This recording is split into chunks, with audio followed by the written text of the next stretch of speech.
Sir recording on कर दिया बेटा। Relating to the last class contract का ये आज 3 नंबर क्लास हो रहा है। कॉन्ट्रैक्ट में हम लोगों ने फर्स्ट क्लास में सीखे हैं कैसे उसका कॉस्ट को कैलकुलेट किया जाता है। सेकंड क्लास में हम लोगों ने सीखा है कितना वर्क सर्टिफिकेशन कैसे होता है, जो बेसिस होता है उसका प्रोग्रेस पेमेंट का, और कॉरस्पॉन्डिंग वर्क सर्टिफाइड को अगर मैं रेवेन्यू मान के चलता हूं कॉस्टिंग के पॉइंट ऑफ व्यू से, तो उसका corresponding cost of that revenue earn कितना है, तो वो लास्ट क्लास में डिस्कस किया। तो लास्ट क्लास में जितना तक मेरा ओपिनियन है मैंने नोशनल प्रॉफिट कैलकुलेट करना सिखा दिया था। नोशनल प्रॉफिट बेसिकली है आपका total value of work certified minus cost of work certified. And cost of work certified क्या था बेटा? कॉस्ट ऑफ द कॉन्ट्रैक्ट, जितना कॉन्ट्रैक्ट के लिए इस साल में खर्चा किया, लेस वहां से माइनस कर दीजिए कितना कॉस्ट अभी तक सर्टिफिकेशन आपको नहीं मिला। तो जो आएगा टोटल कॉस्ट अगर 10 लाख है और 1 लाख का अगर सर्टिफिकेशन नहीं मिलता है तो मैं मान सकता हूं मेरा सर्टिफिकेशन में जो मिला है उसका कॉस्ट होगा 9 लाख एंड सर्टिफिकेशन का वैल्यू मान लीजिए है 12 लाख, तो मैं बोल सकता हूं मेरा नोशनल प्रॉफिट आ गया 3 लाख। लास्ट क्लास तक मैंने इतना तक कराया था, आज उससे ऊपर में जाऊंगा। नोशनल प्रॉफिट से कॉस्टिंग पीएल में I am repeating again and again, costing PL में to what extent we will transfer the profit, costing PL में कितना प्रॉफिट जाएगा, इसके साथ फाइनेंशियल प्रॉफिट का कोई रिलेशन नहीं है। फाइनेंशियल प्रॉफिट में कॉन्ट्रैक्ट कॉस्टिंग का अलग तरीके से A7 लगा के उसका वैल्यूएशन होता है। कॉन्सेप्ट मोर और लेस सेम लेकिन टेक्निक अलग है, तो वहां पर डिस्कस हम लोग नहीं करेंगे because it's not within our scope. हम लोग बात करेंगे how the profit has been of contract costing has been recognised in the costing period. तो चलिए यहां पर हम लोग बात करेंगे। अच्छा, एक चीज मैं कल करना भूल गया था, आपको डिग्री ऑफ कंप्लीशन आपको सीखना पड़ेगा। What is the degree of completion? Degree of completion जिसके बेसिस से आपका वर्क सर्टिफिकेशन होता है। तो डिग्री ऑफ कंप्लीशन मतलब कितना टोटल परसेंटेज ऑफ है तो 100, तो टोटल अगर 100 है, टोटल कॉन्ट्रैक्ट का वैल्यू अगर 100 है तो कितना परसेंटेज आपने कंप्लीट किया है। तो ये डिग्री ऑफ कंप्लीशन दो तरीके से हो सकता है, एक रेवेन्यू बेसिस और दूसरा कॉस्ट बेसिस। आई रिपीट, एक रेवेन्यू बेसिस एंड दूसरा cost basis. Now what is the revenue basis? Value of work certified divided by contract price. I repeat, total contract price में कितना सर्टिफाइड मेरा valuation किया है जो मेरा कंप्लीट हो चुका है, that is the value of work certified. तो टोटल कॉन्ट्रैक्ट प्राइस अगर 10 लाख है, वैल्यू ऑफ वर्क सर्टिफाइड अगर 2 फ्लोर का मान लेते हैं 8 लाख से, तो मेरा कितना परसेंटेज हुआ sir? 8 lakh divided bye 40 lakh, that is 20% मेरा परसेंटेज ऑफ कंप्लीशन। अगर ये सर रेवेन्यू 20 लाख है एंड ये मेरा टोटल कॉन्ट्रैक्ट प्राइस 40 लाख का है, तो percentage of completion on the revenue basis 50%। Generally हम लोग रेवेन्यू बेसिस ही फॉलो करते हैं, लेकिन कुछ कुछ जगह में स्पेशली कॉस्ट प्लस कॉन्ट्रैक्ट में यहां पर कॉस्ट बेसिस भी फॉलो किया जाता है। तो what is a cost basis? That is total cost to contract incurred till date, मतलब कितना कॉन्ट्रैक्ट का लिए कितना एक्सपेंडिचर हुआ है अभी तक, divided by total contract complete करने के लिए टोटल कितना कॉस्ट लगेगा। I repeat, total cost to contract incurred till date divided by estimated total cost to complete the contract. तो एज्यूमिंग आपका टोटल कॉन्ट्रैक्ट का कॉस्ट इस साल हुआ है 8 लाख और आपका पूरा कॉन्ट्रैक्ट कंप्लीट करने के लिए आपका एस्टिमेशन है आपका टोटल कॉस्ट इनकर्ड होगा मान लीजिए 24 लाख। तो मैं बोल सकता हूं 24 लाख टोटल कॉस्ट लगेगा कॉन्ट्रैक्ट को कंप्लीट करने के लिए, एंड फॉर दैट 24 लाख आपने टोटल कॉस्ट कितना इंकर किया है?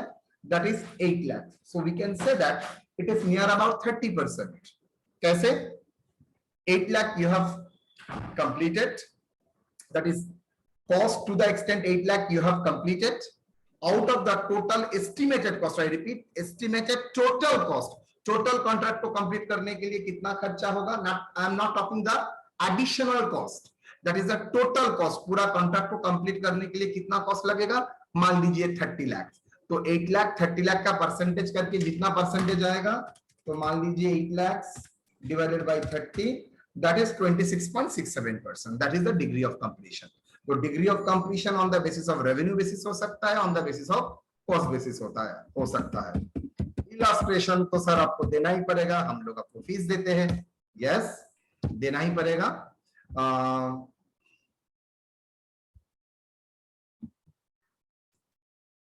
Total contract price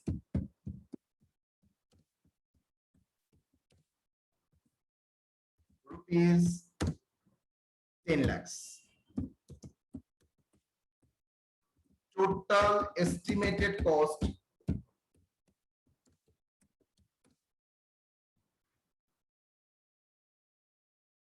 for the contract is 8 lakh. Value of work certified, मान लीजिए rupees 6 lakh. Cost of work till date rupees 3 lakh, 4 lakh 40. Calculate the degree. Degree मतलब to what extent. Degree का मतलब है to what extent it is completed. Degree of completion. Calculate the degree of completion on revenue basis and cost basis. Solution.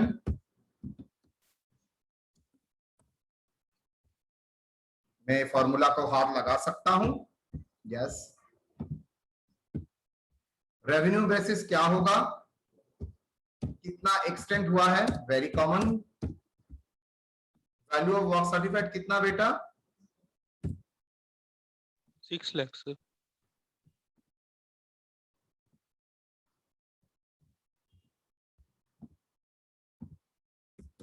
6 lakh divided by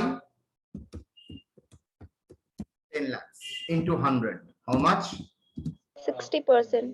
60%. अगर मैं cost basis में follow करता हूं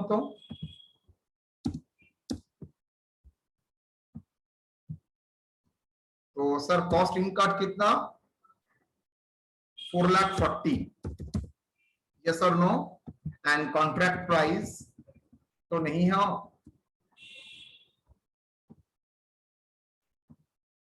total cost contract के लिए टोटल कॉस्ट एस्टिमेटेड है 8 लाख.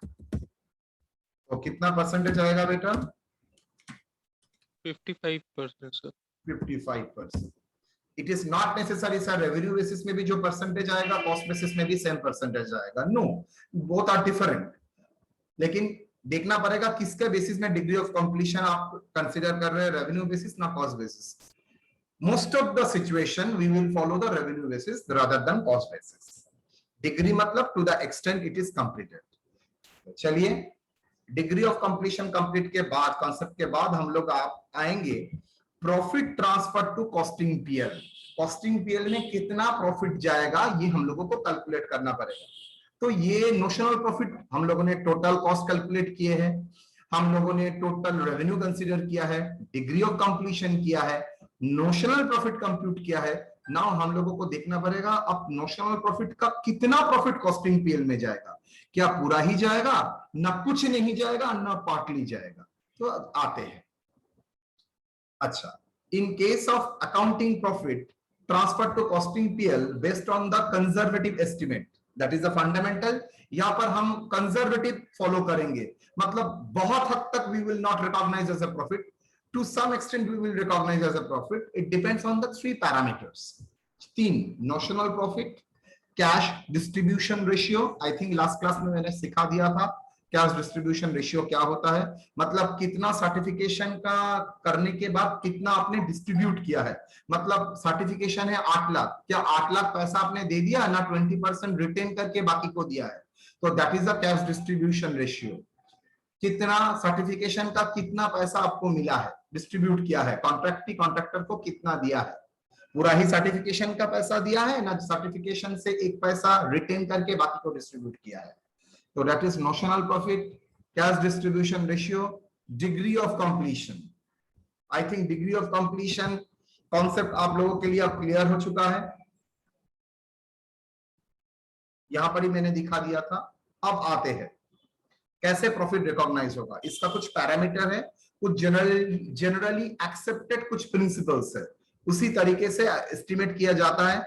इसका ये मतलब नहीं है इसका डिविएशन नहीं हो सकता है, कॉन्ट्रैक्ट टू कॉन्ट्रैक्ट डिविएशन हो सकता है, बिकॉज ये कोई स्टैंडर्ड का दिया हुआ चीज नहीं है, it is directly in a general conception से ये डेवलप हुआ है, जनरल प्रैक्टिस से ज्यादा डेवलप हुआ है, तो यहाँ का वेरिएशन कॉन्ट्रैक्ट टू कॉन्ट्रैक्ट हो सकता था। अगर ये एकदम स्ट्रिक्टली स्टैंडर्ड ऐसा कुछ स्टैंडर्ड अवेलेबल था तो हम लोग उसका वेरिएशन नहीं कर सकते, लेकिन यहाँ पर वेरिएशन हो सकता है। अगर एग्जाम में कुछ नहीं बोलता है तो हम लोग इस प्रोसेस से ही करेंगे। तो कंप्लीशन ऑफ कॉन्ट्रैक्ट मतलब डिग्री ऑफ कंप्लीशन अगर 25% तक है, जो हम लोग रेवेन्यू बेसिस कॉस्ट बेसिस में सीखा है, डिग्री ऑफ कंप्लीशन अगर 25% तक है तो पूरा प्रॉफिट को आप लोग क्या करेंगे, डिस्ट्रीब्यूट नहीं करेंगे, तो प्रॉफिट को क्या करेंगे सर, पूरा प्रॉफिट को, नोशनल प्रॉफिट को रिजर्व बोल के ट्रीट करेंगे। Got my point.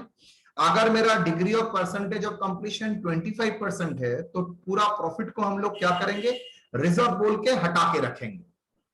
Number 2, completion of contract is above 20% but up to 50%.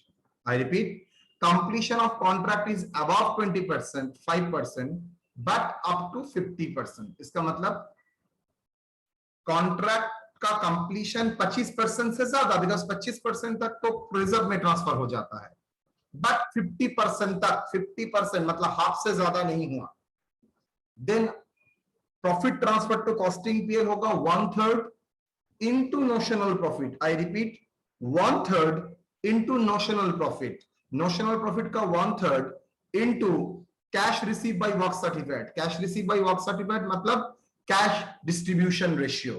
तो notional profit का 1/3, फर्स्ट कंजर्वेटिव पूरा notional profit आप पीएल में नहीं दिखा रहे हैं, तो कंजर्वेटिव अप्रोच के लिए आपने क्या किया, 1/3 कंसिडर किया, उसके ऊपर भी आपने फिर से कंजर्वेटिव एस्टिमेट लगाया, क्या पूरा 1/3 आपने नहीं लिया, उसके साथ आपका जितना कैश डिस्ट्रीब्यूशन का रेशियो है उसी हिसाब से आप प्रॉफिट रिकॉग्नाइज करेंगे।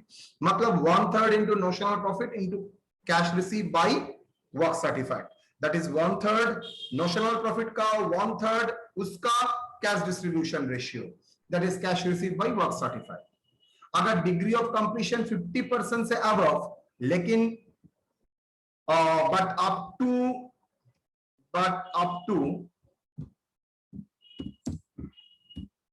90% तक होता है तो then 2/3 into notional profit into cash received by work certified.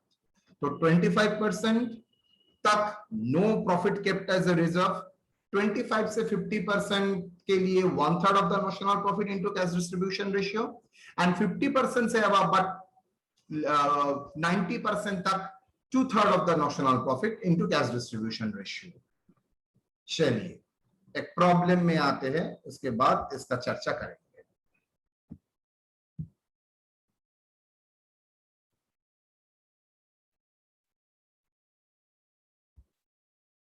Illustration 2.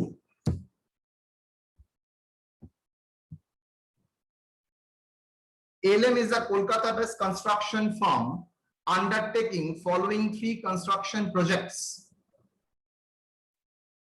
The following data to compute the amount of profit transferred to the costing PL and profit kept as a provision or reserve. मतलब मुझे आप लोगों को data कुछ दिया गया है 3 project का, ALM कंस्ट्रक्शन कंपनी का, building, dam and ship building, ये तीनों में आप लोगों को कैलकुलेट करना है कितना नोशनल प्रॉफिट है एंड उस प्रॉफिट में कितना आप कॉस्टिंग पीएल में लेके जाएंगे और कितना रिजर्व में ट्रांसफर करेंगे। तो चलिए एक एक तरीके से देखते हैं। अच्छा, फर्स्ट स्टेप आपको नोशनल प्रॉफिट कैलकुलेट करना है। बेटा नोशनल प्रॉफिट का मतलब क्या है? Cost of the work certified, value of the work certified less cost of the work certified. Now cost of the work certified कैसे कैलकुलेट करते हैं सर? टोटल कॉस्ट वहां से less cost of the work uncertified. तो हम लोगों ने तरीका पहले भी दिखा दिया था।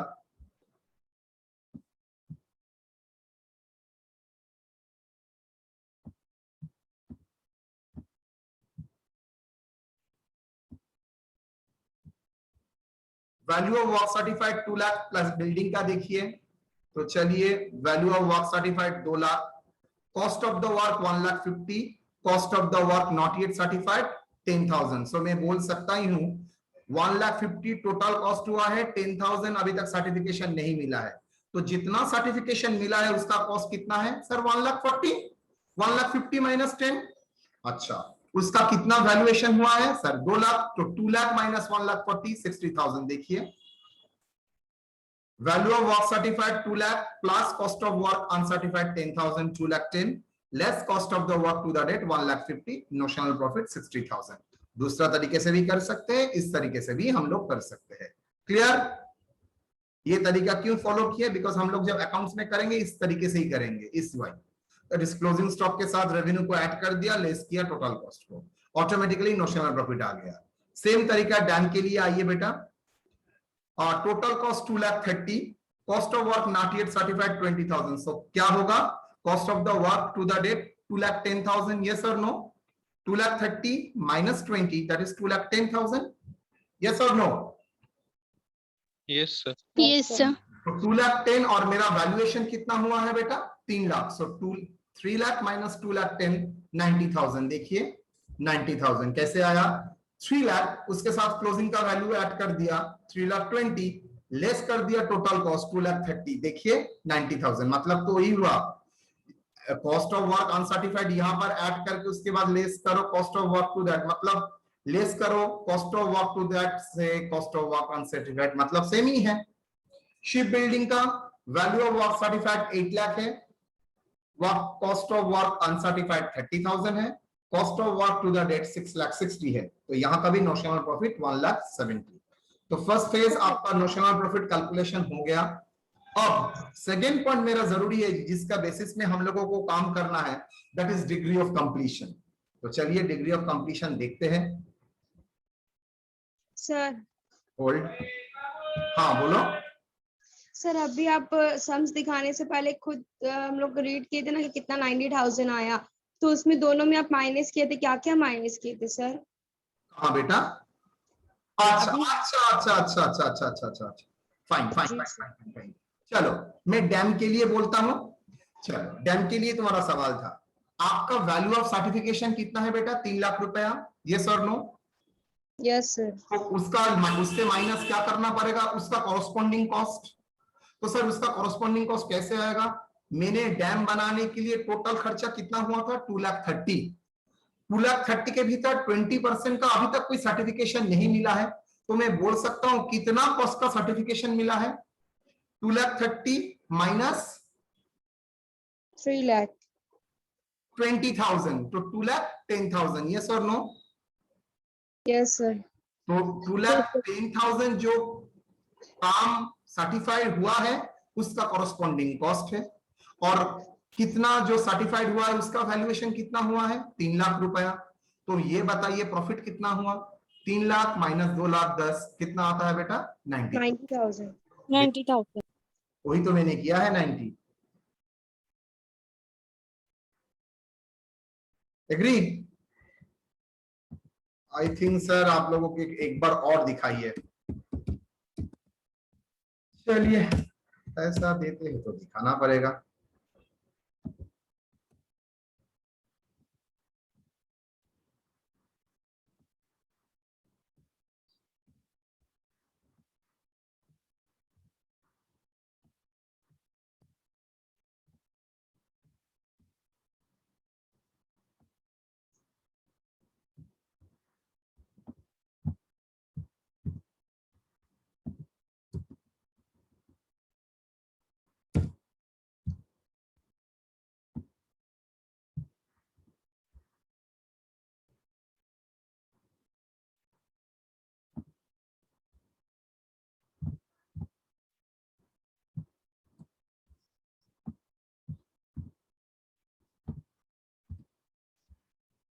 कॉस्ट ऑफ द वर्क कितना है? 1,50,000, 2,30,000, 6,60,000। तो इसको मैं ए मानता हूं। अब यहां से लेस करता हूं, less cost of work, work uncertified कितना? 10,000, 20,000, 30,000। यस और नो? एग्री? Yes, sir. तो इसको आप क्या बोलेंगे?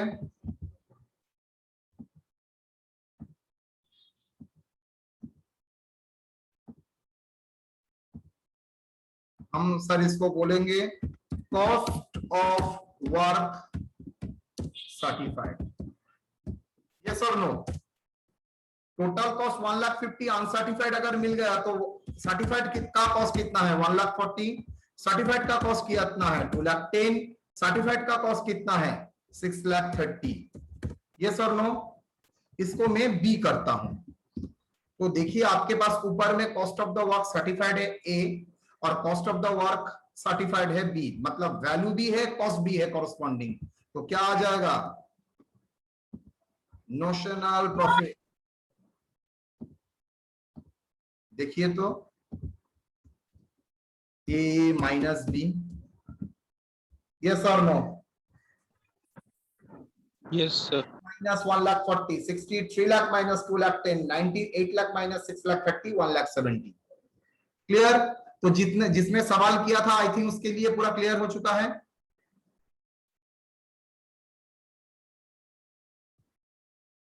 यस और नो?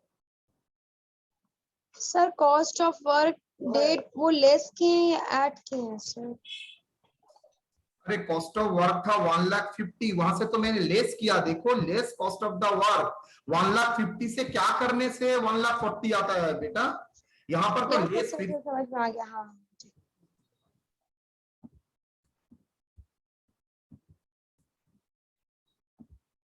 ठीक है? यस और नो? Yes sir. तो वैल्यू ऑफ वर्क सर्टिफाइड आपके पास आ गया, कॉस्ट ऑफ वर्क सर्टिफाइड आ गया, माइनस कीजिए, प्रॉफिट आ जाएगा। That is notional profit. यही मैं यहां पर इस तरीके से रिप्रेजेंट किया था। Value of work certified plus closing stock को ऐड कर दिया, लेस मतलब टोटल क्रेडिट साइड को ऐड किया, लेस किया टोटल डेबिट साइड, करने से नोशनल प्रॉफिट। एक ही मतलब। Now degree of completion. Value of work certified building का 2 लाख और कॉन्ट्रैक्ट प्राइस है 10 लाख। बोलिए तो कितना परसेंटेज कंप्लीट हुआ?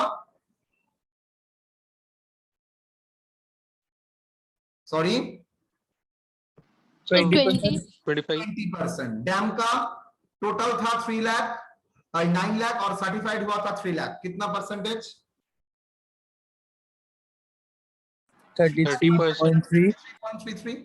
Ship building 8 lakh by 10 lakh into 100, that is 80%. 80%. यहाँ पर कौन सा बेसिस में मैंने परसेंटेज कैलकुलेट किया बेटा? रेवेन्यू बेसिस ना cost basis? Revenue basis, sir. Revenue basis. Now step 3, profit transfer to costing PL कैसे होगा? बिल्डिंग ब्रैकेट में लिख दिया डीओसी मतलब degree of completion. Degree of completion dam का है 33.33, शिप का है 80% और बिल्डिंग का है 20%। नोशनल प्रॉफिट, चलिए पहले बिल्डिंग का करते हैं। Notional profit 60,000, work certified 2 lakh, cash receive 1,80,000। कहां बोला है कैश रिसीव? ऊपर में आई है, देखिए कैश रिसीव बोल दिया 1,80,000 और वैल्यू ऑफ सर्टिफाइड 2 लाख। तो मैं बोल ही सकता हूं सर 90% आपको मिला है कैश डिस्ट्रीब्यूशन। तो चलिए notional profit, work certified, cash receive, calculation क्या होगा? Nothing transfer to costing PL, CPL. क्यों? As degree of percentage is less than 25%। Yes और नो? Yes, sir. तो degree of percentage of completion अगर 25% से कम होता है, कहां ऐसा बोला था? Completion of contract up to 20% तक entire profit kept as a reserve. Okay, तो मुझे एंटायर प्रॉफिट को रिजर्व में ट्रांसफर करना पड़ा, तो entire profit kept as a reserve. तो 2 lakh 1 lakh 60,000, then 2 lakh, then 1,80,000. Calculation, nothing transferred to costing PL as 25%. तो कितना प्रॉफिट में ट्रांसफर होगा सर? नील। और कितना प्रोविजन में ट्रांसफर होगा? रिजर्व में ट्रांसफर करोगे सर, पूरा प्रॉफिट ही प्रोविजन करके रखेंगे 60,000। ओके, मतलब पूरा प्रॉफिट को ही 60% प्रोविजन में ट्रांसफर करके रखेंगे। डन। नेक्स्ट, डैम का 90,000 notional profit, work certified 3 lakh, cash receive 2,75,000। मुझे बोलिए कितना प्रॉफिट रिकॉग्नाइज करेंगे सर? 90,000 का 1/3, यस और नो?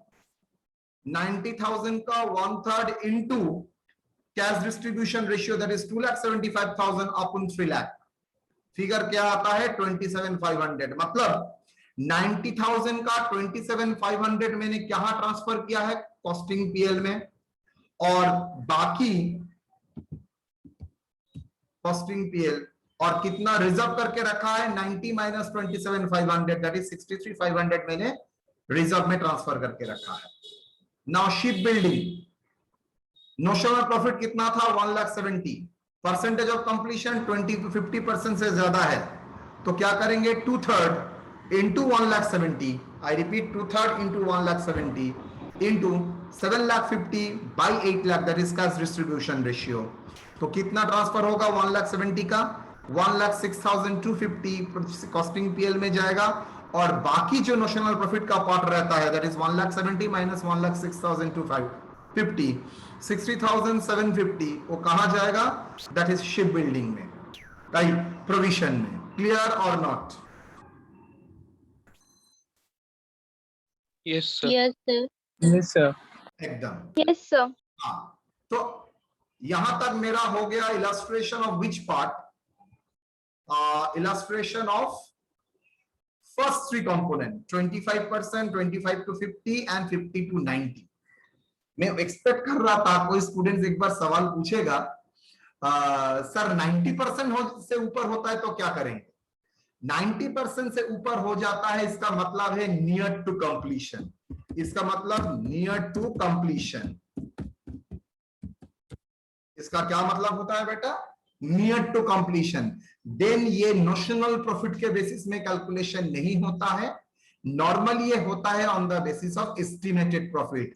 अच्छा, न्यू टर्म आ गया, yes, estimated profit. Notional profit तो रहेगा ही, इसमें कोई शक नहीं है, लेकिन प्रॉफिट का जो कितना कॉस्टिंग पीएल में जाएगा वो नोशनल प्रॉफिट के बेसिस में नहीं, वो आएगा एस्टिमेटेड प्रॉफिट के बेसिस में।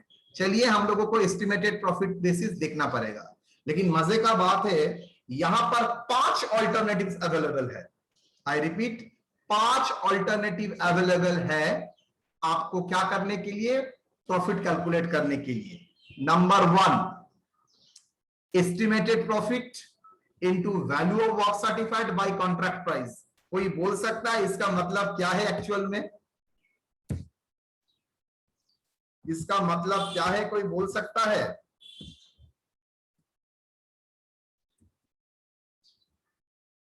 एक्चुअली क्या है, क्या रिप्रेजेंट करता है? सर ये रिप्रेजेंट करता है एस्टिमेटेड प्रॉफिट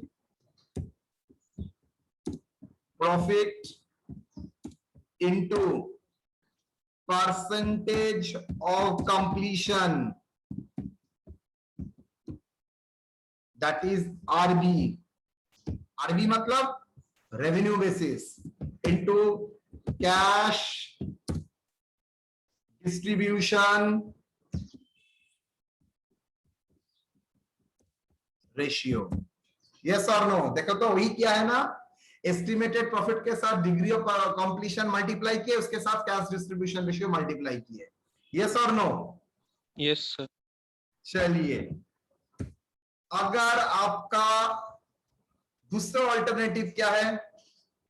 दूसरा ऑल्टरनेटिव है estimated profit into value of work certified into contract price. मतलब ये सिंपली ये दोनों का मल्टीप्लिकेशन है, मतलब ये कम कंजर्वेटिव है।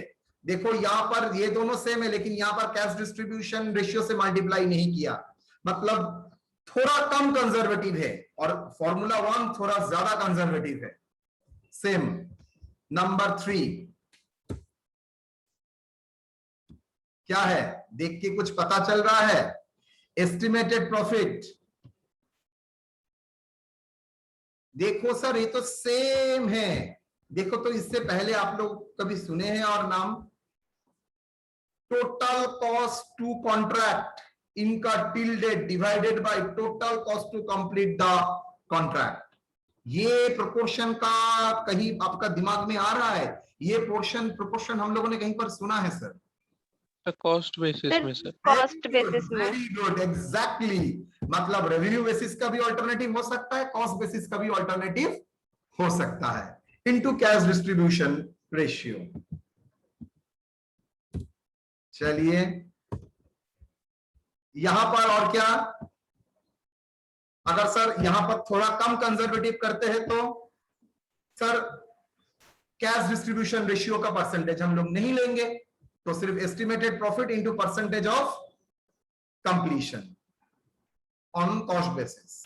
और लास्ट एक तरीका होता है that is notional profit into work certified by contract price. So notional profit into work certified by contract price, ये भी एक प्रोसेस होता है। अगर आपको एस्टिमेटेड प्रॉफिट आप कैलकुलेट नहीं कर सकते हैं तब तो जानना पड़ेगा एस्टिमेटेड प्रॉफिट क्या है। तो estimated profit value of work certified balance of notional profit, अच्छा तो बाद में आऊंगा। एस्टिमेटेड प्रॉफिट कैसे होता है? Total contract price less total estimated cost of contract, मतलब पूरा कॉन्ट्रैक्ट कंप्लीट करने के लिए कितना खर्चा होता है, अभी तक जितना खर्चा हुआ है उतना तक, प्लस कंप्लीट करने के लिए further estimated cost, that is additional cost to complete, additional cost to complete. इसका मतलब है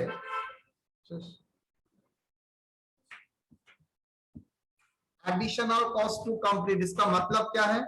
अगर आपके पास एडिशनल कॉस्ट टू कंप्लीट दिया जाता है तभी आप कर सकेंगे, अदरवाइज आपके लिए पॉसिबल नहीं होगा ये करना। आई रिपीट,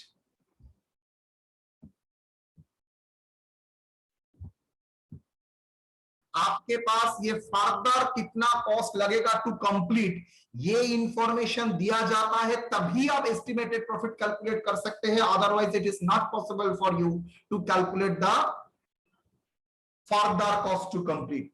अगर सर ये सिचुएशन में 90% से ऊपर जाता है देन मेरे पास कोई ऑप्शन ही नहीं है सर, नोशनल प्रॉफिट के बेसिस में ही आपको करना पड़ेगा, अदरवाइज नो ऑप्शन। तो ठीक है, that is the concept of estimated profit. So total contract price से आप ये दो कॉस्ट माइनस कर दीजिए तो आपका आ जाएगा एस्टिमेटेड प्रॉफिट। तो चलिए उस बेसिस में कुछ कर सकते हैं और नहीं। Illustration 3,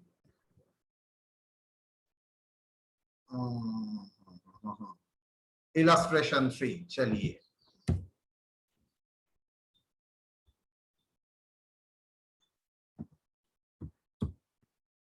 illustration 3।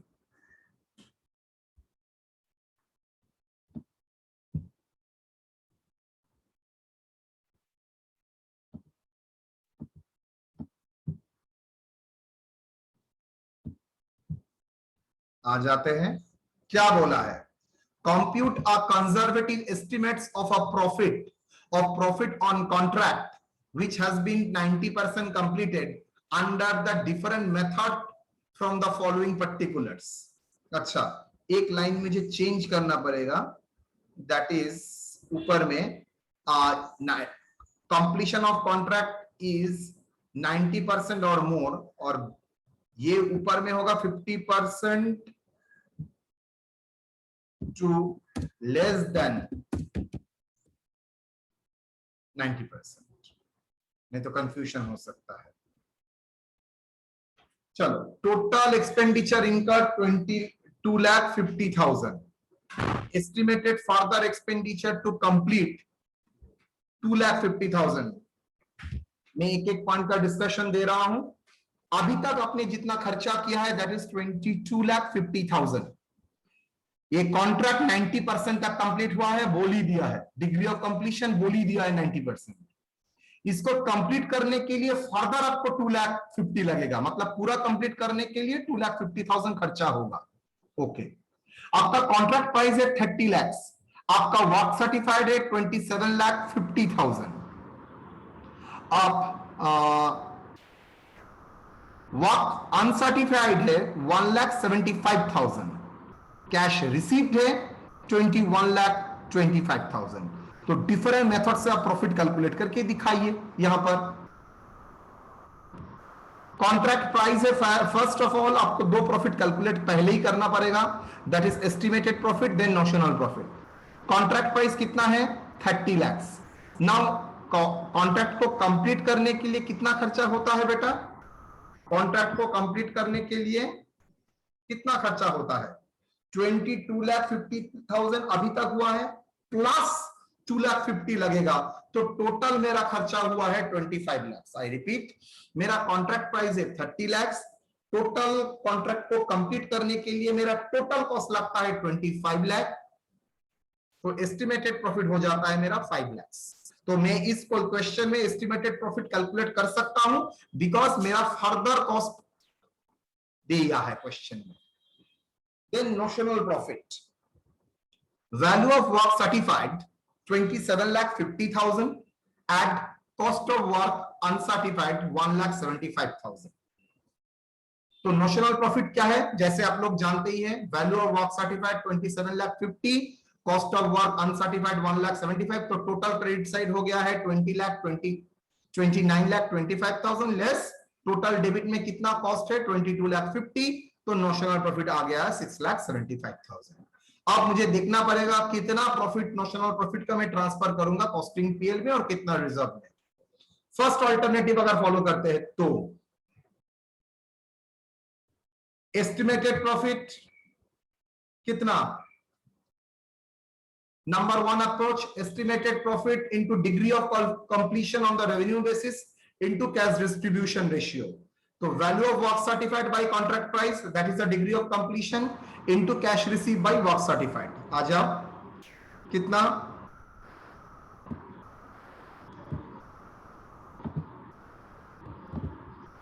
$5 lakh into 27,50,000 divided by 30 lakhs. Yes or no? 27,50,000 divided by 30 lakhs into 21,25,000 divided by 27,50,000. Sir ये 27,50,000 divided by 30,000 क्या है sir? Degree of completion on the revenue basis, that is work certified divided by contract price. और sir 21,25,000 divided by 27,50,000 क्या है? That is cash distribution ratio, cash received divided by work certified. तो figure calculate करके आपका आता है 3,54,167। Same way, तो यहां पर आ गया मेरा टोटल नॉमिनल प्रॉफिट का 3,54,167। आप पीएल में, कॉस्टिंग पीएल में ट्रांसफर करेंगे। Profit transfer to CPL, done. Now alternative 2 अगर फॉलो करता हूं तो estimated profit into value of work certified by contract price, तो 5 lakh into 27,50,000 by 30। So conservative कम था इसलिए ज्यादा प्रॉफिट में पीएल में ट्रांसफर कर सका, 4,58,333। Third estimate, estimated profit into, यहां पर जो डिग्री ऑफ कंप्लीशन है वो डिग्री ऑफ कंप्लीशन मैंने रेवेन्यू बेसिस में नहीं लिया, यहां पर कॉस्ट बेसिस में डिग्री ऑफ परसेंटेज लिया है। कॉस्ट बेसिस का मतलब क्या है सर? टोटल कॉस्ट कितना हुआ है अभी तक और टोटल कॉस्ट कंप्लीट करने के लिए टोटल कॉस्ट कितना लगता है। देखो जैसे ही मेरे पास फर्दर कॉस्ट आ गया तो ऑटोमेटिकली मैं बोल सकता हूं टोटल कॉस्ट कंप्लीट करने के लगता है 25 लाख और मेरा टोटल खर्चा हुआ है अभी तक 22,50,000।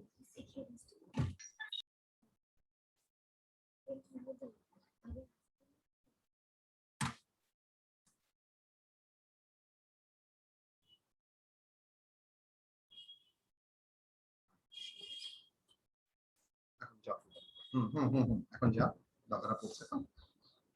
Number 3, estimated profit into total cost to contract till date divided by estimated total cost।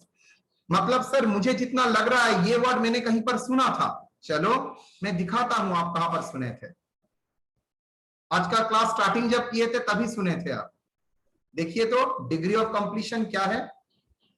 Degree of completion cost basis में total cost to contract incurred till date divided by estimated total cost to complete the contract। yes or no? agree? Yes, sir.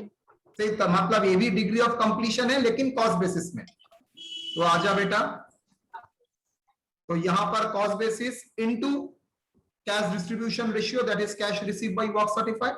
तो 5 lakh into 22,50,000 divided by 25 lakh into cash receive by work certified, that is cash distribution ratio।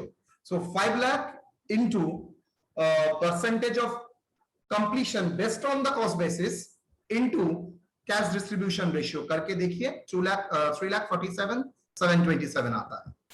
now alternative 4 ये थोड़ा कम conservative है, estimated profit degree of completion obviously on cost basis, लेकिन into जो cash distribution ratio वो हम लोग नहीं लेते हैं, मतलब थोड़ा कम कंजर्वेटिव, इसलिए आंसर थोड़ा प्रॉफिट थोड़ा ज्यादा आया है 4,50,000।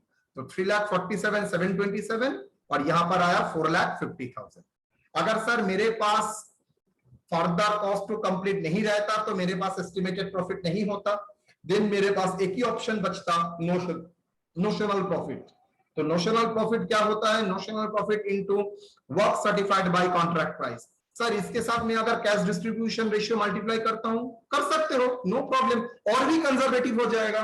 ओके, तो 6,75,000 into 27,50,000 by 30,000, that is 6,18,750। Clear और not? Now profit transfer to reserve. चलिए जितना ऑल्टरनेटिव है उतना ही हम लोग लिखेंगे। Alternative notional profit transfer reserve, very good. 1 2 3 4 5।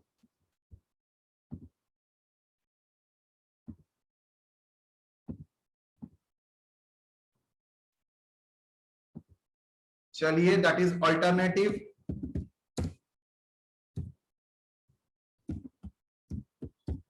दूसरा notional profit, next profit transfer to costing PL, next profit kept as reserve। तो आप लोगों का हेल्प लगेगा। Alternative 1, alternative 2, alternative 3, alternative 4, alternative 5। तो नोशनल प्रॉफिट कितना है बेटा? नोशनल 6,75,000। चलिए 6,75,000 सब में नोशनल प्रॉफिट सेम ही है। तो फर्स्ट ऑल्टरनेटिव में कितना कॉस्टिंग पीएल में जाएगा सर? 3,54,167, 3,54,167। दूसरे ऑल्टरनेटिव में 4,58,333। थर्ड ऑल्टरनेटिव में 3,47,727।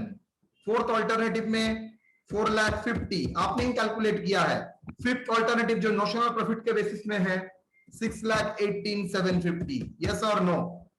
तो कितना रिजर्व में ट्रांसफर होगा? नोशनल प्रॉफिट का इतना कॉस्टिंग पीएल में, तो बाकी जाएगा रिजर्व में कितना? टोटल कॉन्ट्रैक्ट के प्रॉफिट हो रहा है नोशनली 6,75,000 माइनस 3,54,167 कितना? 3,20,083। यस और नो? तो सर ये क्या है? ये notional profit minus costing PL minus profit transfer to costing PL. Okay,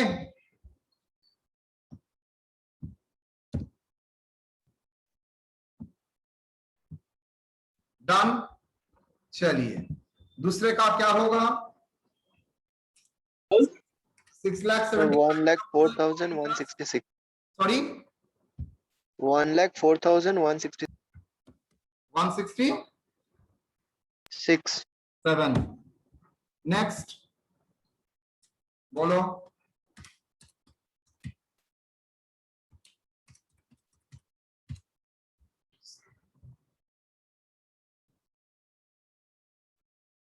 $6,75,000 minus 347,727.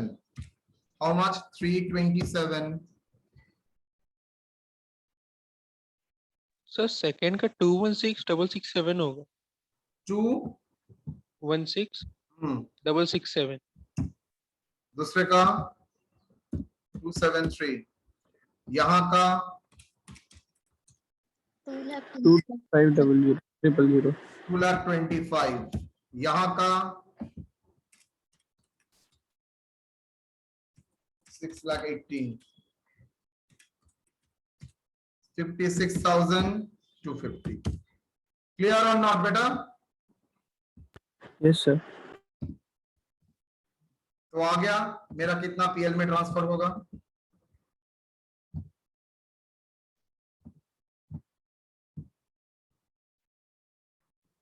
तो मैंने प्रॉफिट रिकॉग्निशन तरीका पूरा सीख लिया on the basis of degree of completion, उसका इम्प्लीकेशन छोटा छोटा प्रॉब्लम करके। हम लोग सिर्फ एक ही पार्ट बात आउट करके अभी तक रखे हैं, that is valuation of WIP. वो कल का क्लास में हम लोग दिखेंगे। So that is concept notional profit. सबका इलस्ट्रेशन मैंने देके रखा है। नाउ मेरे सामने आएगा सर तो कॉन्ट्रैक्ट का सभी तो हो गया, now what is the format of contract cost, कैसे करेंगे? मैंने आपके सामने एक फॉर्मेट रखा है जिस फॉर्मेट के बेसिस में हम लोग काम करेंगे। यहां पर लिखिए, देखिए हम लोग ऑलरेडी देख चुके हैं मटेरियल का वेजेस, प्लांट एक्सपेंसेस, और यहां पर प्लांट सीडी, मटेरियल सीडी, तो मेरे पास आ जाएगा टोटल कॉस्ट टू कॉन्ट्रैक्ट, मतलब कितना खर्चा हुआ है। टोटल कॉस्ट ऑफ कॉन्ट्रैक्ट को ब्रॉट डाउन करेंगे बाय वर्क इन प्रोग्रेस। देखिए value of work certified, cost of work uncertified करने के बाद जो फिगर आएगा दैट इज डिफरेंस करने से मेरा नोशनल प्रॉफिट आएगा। नोशनल प्रॉफिट का एक पार्ट जाएगा कॉस्टिंग पीएल में और एक पार्ट जाएगा प्रोविजन में। तो ये कहां पर ट्रांसफर होता है? वर्क इन प्रोग्रेस अकाउंट में। नेक्स्ट ईयर में जब आएगा that is opening material balance, prepaid expenses, outstanding expenses, opening plan, मतलब ये तीनों ही जो साइट में अवेलेबल है, स्टॉक में नहीं, साइट में जो अवेलेबल है, कॉन्ट्रैक्ट का साइट में जो अवेलेबल है वो प्लस वर्किंग प्रोग्रेस का value, that is value of work certified less cost of work uncertified less profit kept as a provision, that is a valuation of work certified. तो यहां तक मेरा था कॉन्ट्रैक्ट का आज का क्लास। यहां तक कोई डाउट है तो बोलिए। नेक्स्ट क्लास में हम लोग प्रॉब्लम करेंगे। एग्री?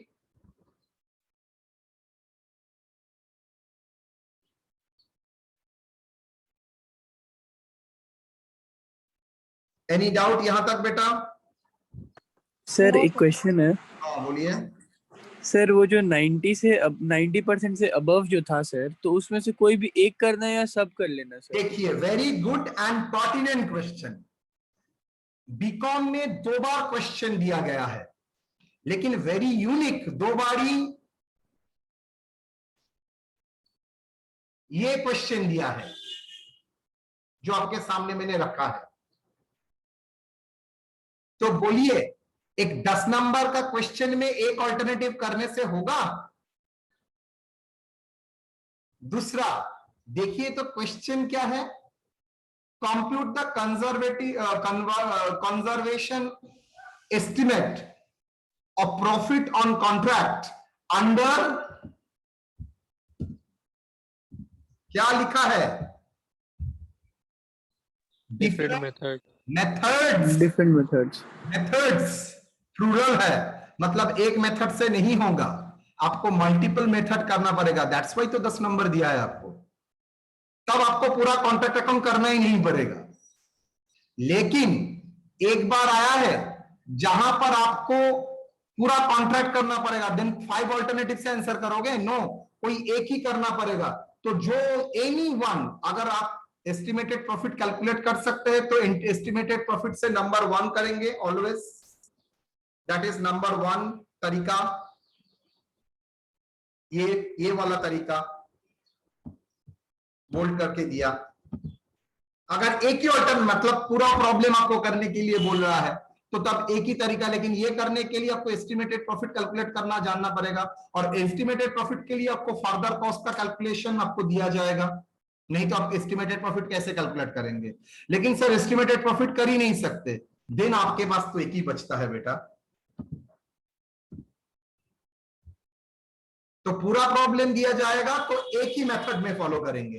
कौन सा मेथड? सर अगर फर्दर कॉस्ट दिया गया है तो ऑल्टरनेटिव 1, अगर फर्दर कॉस्ट नहीं दिया गया है तो notional profit.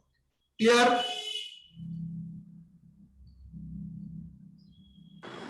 Okay sir, clear, thank you.